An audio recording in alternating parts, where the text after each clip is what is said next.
नमस्कार दोस्तों, know your planet अपने ग्रह को पहचानने की सीरीज में आज हम बात करने वाले हैं चंद्रदेव के बारे में। चंद्रमा की जो है कुंडली के अंदर, ज्योतिष के अंदर एक राशि बताई गई है जो कर्क राशि है।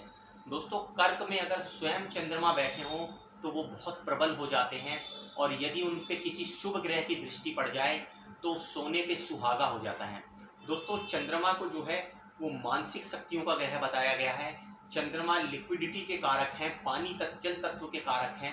तो जहाँ पर भी पानी से रिलेटेड चीज़ों का काम होता है वहाँ चंद्रमा ज़्यादा प्रभावी हो जाते हैं। उसके साथ साथ जहाँ पर बौद्धिक क्षमता और मानसिक शक्तियों का संदर्भ आता है वहाँ पर चंद्रदेव का जिक्र जरूर आता है। दोस्तों, अगर चंद्रदेव के साथ कोई शुभ ग्रह बैठा हो आपकी कुंडली के अंदर तो आपका चंद्रमा प्रबल हो जाएगा। अगर चंद्रमा छठे, आठवें और 12वें भाव में ना हो और जो है किसी शुभ ग्रह की दृष्टि में हो तो आपको बेहतर परिणाम देते हैं चंद्रमा। दोस्तों, चंद्रमा से बहुत ही सारे जो है शुभ योगों का निर्माण होता है और अगर ये विपरीत स्थिति में बैठे हों, किसी गलत भाव में बैठे हों या किन्हीं खड्डे वाले भावों में बैठे हों जिन्हें ज्योतिष में 6 और 8 और 12 की संख्या दी जाती है, उन भाव में बैठे हों तो ये अशुभ हो जाते हैं और ऐसे व्यक्ति की मानसिक जो स्थिति होती है वो कमज़ोर हो जाती है।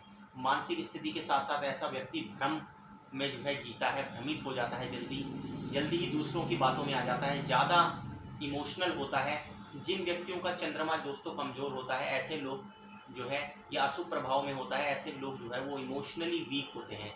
ऐसे लोगों का भावनात्मक तौर पर जो है लोग इस्तेमाल करके फ़ायदा उठाते हैं और उनका जो है जीवन कष्टों से भर देते हैं। दोस्तों, चंद्रमा को जो है वो बहुत ही क्विक प्लेनेट माना गया है क्योंकि ये हर 24 दिन के अंदर जो है आप देखेंगे तो अपना एक परिक्रमा काल जो कुंडली का होता है वो पूरा कर लेता है और ये लगभग एक भाव के अंदर जो है वो 2.25 दिन तक रुकता है।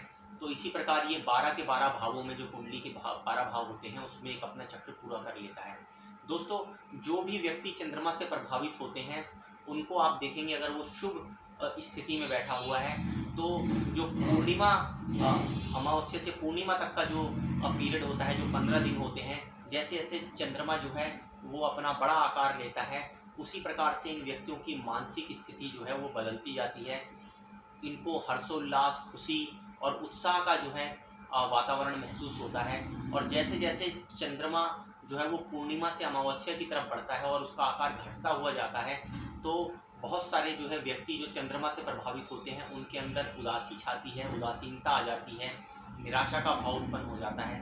तो दोस्तों, चंद्रमा जो है वो इस धरती पर सभी प्राणियों पर पूरा का पूरा प्रभाव डालते हैं।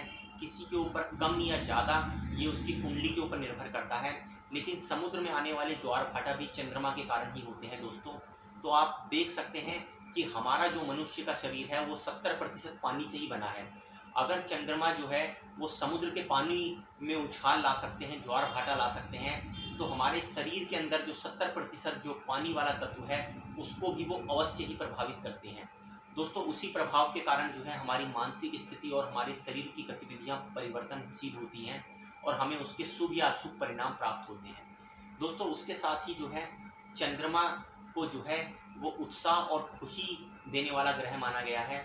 दोस्तों, उसके साथ साथ चंद्रमा के संदर्भ में क्योंकि इसको स्त्री कारक ग्रह माना गया है, एक बहुत ही इम्पोर्टेंट बात जो है यहाँ पर ये है कि चंद्रमा के कारण ही धरती पर आप देखेंगे तो जीवन का जो चक्र है वो चलता है और इसके साथ ही आप स्त्रियों का जो मासिक धर्म है वो भी ऐसा बताया जाता है कि वो चंद्रमा से ही निर्धारित होता है क्योंकि चंद्रमा जो है 28 दिन के अंदर एक अपना चक्र पूरा करता है और वही चक्र जो है 28 दिन का स्त्रियों के मासिक धर्म में भी होता है दोस्तों।